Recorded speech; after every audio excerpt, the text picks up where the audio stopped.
And the honest truth to me is simple, that we can accuse each other, we can point fingers. The question is, who is actually better off? I'm a northerner, I'm from Kano State, and I have been accused by colleagues and brothers in a very civil political discussion of dominating the polity, dominating the economy, and dominating the security. So I asked the question, if I dominate the polity, I have the president, yes, I have the executive council and appointees that are constitutional, just like every other state. But what is my economic situation?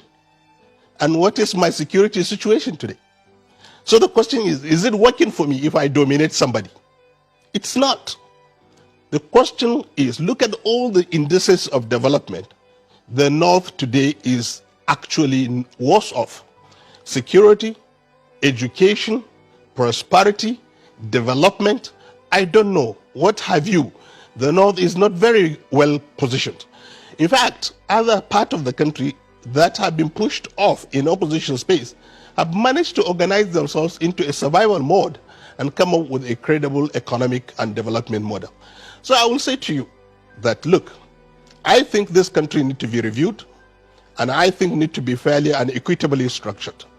I've always advocated for what I call development federalism. Development federalism, in my view, is a consensus by the 6 regions and Abuja to create a development template over time and devolve power gradually to the regions and to the states.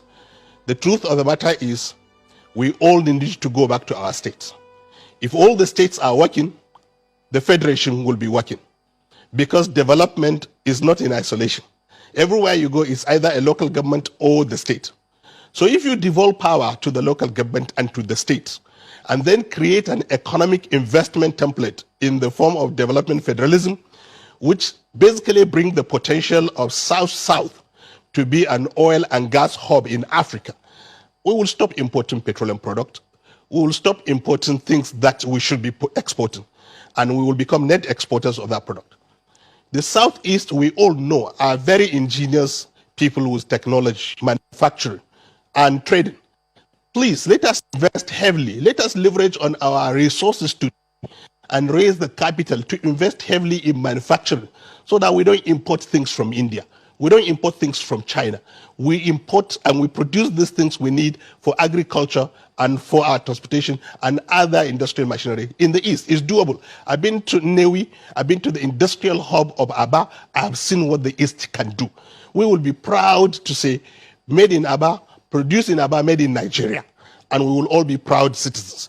And the economy of the East will be a net contributor to the center. The same thing with the Southwest. Southwest dominantly is a manufacturing and marine economy. Singapore is exactly like that. And therefore, if we develop the marine economy, the ports, and the manufacturing base of the Southwest, we will be net exporters of goods and services and service providers in marine. And therefore, the Southwest economy will become net contributor. If you take the 3 regions of the North, Central, East, and West, and you take the 3 countries of Cambodia, Thailand, and Vietnam, our economy is almost the same thing. So, and these countries are booming individually. If you invest today in these regions in agriculture, agro-processing, and organized market with the standards for export, standard for feeding Africa, we're even lucky that the African Continental Free Trade Agreement is in effect. We have the whole of African market to ourselves and the world. We will be one of the richest regional zones in Nigeria. Therefore, the North will now become net contributor to the center. And Abuja can maintain our sovereignty, can maintain our identity, can maintain our defense, can maintain our currency, and we raise the flag. Now I am saying honestly, the structure of this country is not working. I don't want to be accused even when I am suffering.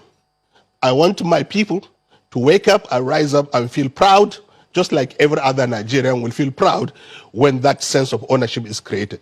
We should review. After all, the amalgamation has expired and the constitution is being reviewed by the National Assembly. So the question is, what is the process? Now there are 3 different dynamics going on. The first one is the National Assembly has set up a very, very credible committee reviewing constitution. The question is, can they change Nigeria to a point where they can change the such that the structure can say, we don't want two bodies in the National Assembly? Can they do it? We want to save cost and have only one unicameral body. Can they do it? So can they meet the aspiration of this change?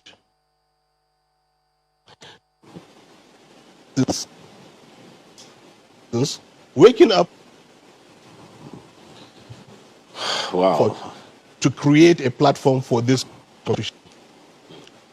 And the third one is the one we don't want. It's eruption, it's anarchy. And that is important. And when you mention that DSS is talking about anarchy, I get very worried because we're almost there already. That citizens are advocating for change in an undemocratic way is not where we want to be. So the government of today should actually honestly review its position, and the National Assembly, as I said, with the political parties, both PDP and APC as the major parties and other parties, to sit down and say, how do we do this peacefully? We all love each other. We all are Nigerians. We all respect each other. At individual level, we all have friends across the whole country. And honestly, everybody wants to have a giant, functional, proud country called Nigeria in Africa. Not only Nigerians, the whole black are looking up to us to provide leadership. We are better up together, but we need to have a functional structure. If there are several other people up north who have views such as yours, then there are natural questions. So why are you not speaking up? Are they actually talking to the presidency to understand that, look, this is what people hear, this is what people feel, this is what people think should go on, if we need to pull together as one? Well, I think, honestly, this is a process. This is an evolutionary process for us in the North. You know, I mean, decades back, if I sit down here and say to you that I want this country restructured, if I go back to Kano, I probably will be, stoned or harassed. But I can tell you now that the reality of the country's structure is down on everybody, that it's not workable. And this is one of the factors that made us realize all of that. We used to think that it is about getting a super leader, a credible leader that can move this country forward. And we actually bask in the Europia of, oh, he is our president. And I think in history of this country, there was never an individual, and there still has not, we haven't had one, that has enjoyed the support of the ordinary people, that has raised the hope of everybody, that has the credibility to say that his individual credibility will rub on the country leadership than President Muhammadu Buhari. And the North rooted for him for decades and spent money and time and invested so much in his becoming the president of this country. Today, we are discussing all the challenges the country is facing under the same President Muhammadu Buhari. So we are coming to the realization that it's not about individuals now. It's about the system. It's about the fact that the system is cobbled in such a way that there is what I will call a pull him down syndrome. There is internal squabbles for power and positions.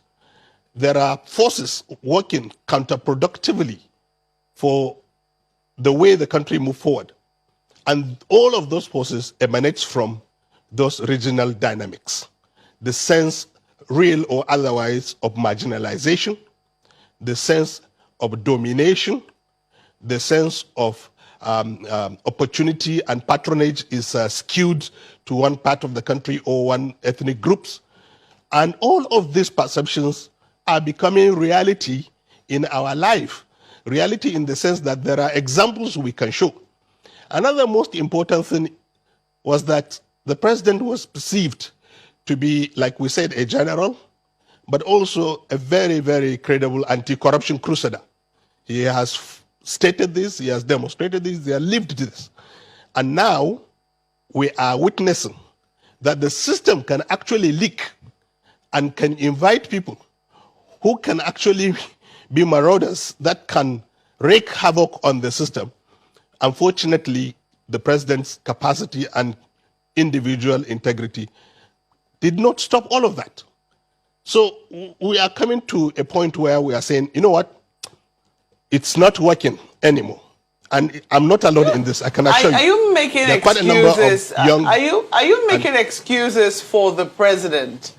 Because there's people who will say that he hasn't quite exercised fully the position or the powers that his office bequeaths on him. So, for instance, you talk about agitations. The people who have talked about appointments, for instance, how the appointments the president has made is not reflective of the diversity of the country. I mean, when you look at the ethnic groupings, for instance, that's one. Even women complain about how they have not been sufficiently represented in the president's cabinet. Let's even take the cabinet, or not to now talk of the government in general. So has the president exercised to the full extent the credibility that he brought on board, the powers that his office bestows on him? Have we fully explored that first?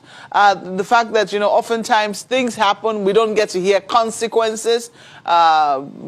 Cabinet reshuffling hasn't exactly taken place. I could see in other administrations, not that they yielded much fruit, but at least it would seem that there was some consequence if there were any reportage for misdemeanors or questions to be asked about what was going on in ministries, departments, and agencies. Have we seen that yet? I have just said to you that one of our despair is that the president hasn't manifested as the General Muhammadu Buhari we voted for. And therefore, like you rightly observed, Mofe, that he has not applied himself as his attribute, as he was known. In fact, we always joke within the cycle of a young generation that we voted for General Muhammadu Buhari and we have President Muhammadu Buhari. Two very different people. And honestly speaking, you've always highlighted that, cabinet appointments, oppositions is skewed towards a section of the country and people. I can tell you one thing, we are complaining about that too. What is important is it is skewed towards incompetent people. There are people in this administration that are not capable of managing their space. They are brought. We have a history of this administration. There were days we discussed about cabals running this country. We all knew many people came on board during those days and how they came on board. I'm sorry to say that is where the foundation of the problem started. And because this administration, like you rightly pointed out, has not restructured itself, has not purged itself of some of these people, we still live today paying the price of those people's incompetence. It is unfortunate that honestly we are suffering. Look, you can say anything you want about that it's our party, it's our government, it's our president. Yes, the KPIs are very clear. The KPIs after 6 years, we have only 2 more years. Next year, by now, it will be full political storm in this country. Nobody will be talking about the president's and the development agenda. I am telling you, it is time for stock taking.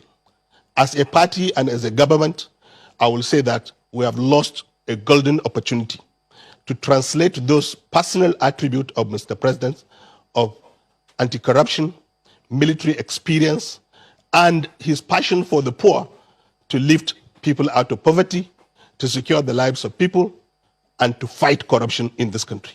How widely shared are these sentiments that you express so boldly on television? How widely shared is that within the ranks of the APC? Oh, Mope, I want to tell you that I actually was relieved of my position as Commissioner of Works in Kano because of the same view. And I still stand by them. This country should be ruled democratically. This country should be ruled equitably and justly. And competent people should be brought on board our administration so that we will not be in this situation we are discussing now. And I want to say something very important. As much as we keep talking about what Buhari should do, I want to let especially generations from my age downward know that these gentlemen have been around for 40 years. Nigeria has given them everything. Most of the generations in power today were around 1999. So I will say this very clearly, another bold statement. I'm calling on young political generation, young Nigerians, to find a coordination platform, not to agitate for an anti-democratic changes, but to harness our energy towards a very credible democratic change. We will not and we should not succumb to the political machinations of these generations that has put us in this situation. We must find the platform at our local government level and at our state level to coordinate ourselves. We are greater in number and democracy is about number. We should find a common ground, and we already have. And the common ground is simple: a functional, respected, and democratic Nigeria. We need that to happen, and the only way we can do that is to do 2 or 3 things. One, at our local government level, start organizing ourselves, women and youth, and take positions of party and contest. At state level, that is the most important part of this federation. We're doing our best in Kano to coordinate young people to create the necessary shift in the paradigm of power and the change we desire to see. In Nigeria, we need to apply ourselves properly so that we make a bid for the leadership of this country, even as other elders are also making a bid for it. There are only 2 outcomes. 1, we negotiate our space, or 2, we win the space. If we do this, we can change Nigeria. But before we do all of that, we have to agree on a one democratic, indivisible, restructured, functional, and respected nation.